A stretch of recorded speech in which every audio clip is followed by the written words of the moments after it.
और इस समय आप ये सीधी और बड़ी खबर देख रहे हैं IBN 24 पर।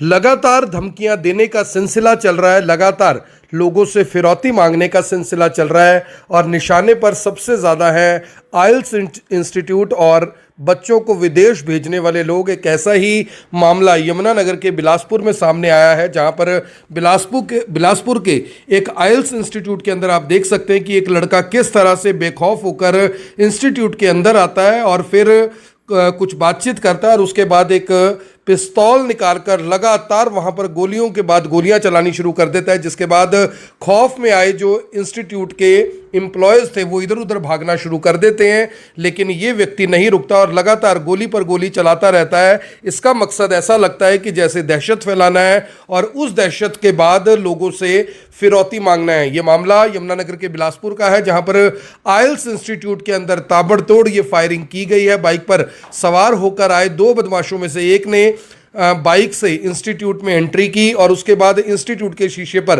ताबड़तोड़ कई राउंड फायर किए।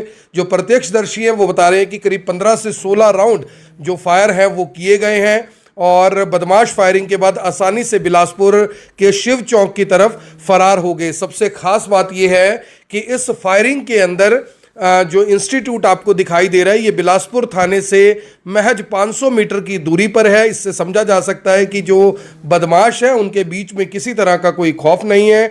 वहीं मौके पर मौजूद प्रत्यक्षदर्शी दयाराम ने बताया कि बाइक पर दो बदमाश इंस्टीट्यूट के सामने रुकते हैं, उसमें से एक बाइक से उतरकर अंदर चला जाता है और अंधाधुंध फायरिंग करनी शुरू कर देता है। प्रत्यक्षदर्शी ने बताया कि हमें लगा कि पहले पटाखे चल रहे हैं, लेकिन थोड़ी देर बाद पता लगा कि अंदर गोलियां चलाई गई हैं। गोलियां चलने के बाद जो इंस्टीट्यूट के शीशे हैं वो टूट जाते हैं। तमाम जो एम्प्लॉयज़ हैं वो दहशत में आ जाते हैं। घटना की जानकारी मिलते ही बिलासपुर के DSP, थाना प्रभारी, CI और STF की कई टीमें मौके पर पहुंची। इस दौरान सीन ऑफ क्राइम से कई साक्ष्य भी जुटाए गए और जो खोल थे, गोली चलने के जो खोल थे वो भी वहां से पुलिस ने बरामद किए हैं। वहीं बिलासपुर थाना प्रभारी के जो SHO है कुलदीप सिंह, उन्होंने कहा कि अज्ञात हमलावरों ने फायरिंग की है। फिलहाल ये जांच का विषय है कि कितने राउंड फायर हुए हैं और कौन लोग थे जिन्होंने फायरिंग की है। लेकिन चर्चा बिलासपुर में यह है कि ये फायरिंग फिरौती की रकम वसूलने के लिए की गई है। हालांकि इस बारे में कोई भी खुलकर बोलने के लिए तैयार नहीं है। वहीं सवाल ये भी है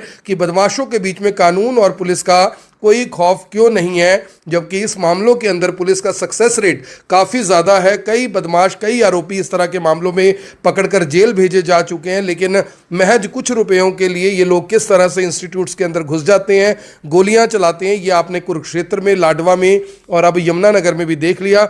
मेरी आप सभी लोगों से अपील, जो भी लोग इस वीडियो को देख रहे हैं इसे साथ के साथ ज़रूर शेयर करें। अब सवाल यही उठता है, चर्चा यही चल रही है कि ये बदमाश कब तक पुलिस की गिरफ्त में आएंगे और आइल्स इंस्टीट्यूट से अगर फिरौती मांगी गई है, अगर मामला फिरौती से जुड़ा है, तो कोई इस पर खुलकर बोलने के लिए तैयार क्यों नहीं है। फिलहाल पुलिस ने इस इलाके की और इंस्टीट्यूट की सुरक्षा जरूर बढ़ा दी है, लेकिन लोगों के बीच में चर्चा यही है कि जिस तरह से दिन दिहाड़े ये गोलीकांड हुआ है, इन बदमाशों ने सीधे तौर पर पुलिस और कानून को चुनौती जरूर दी है। धन्यवाद।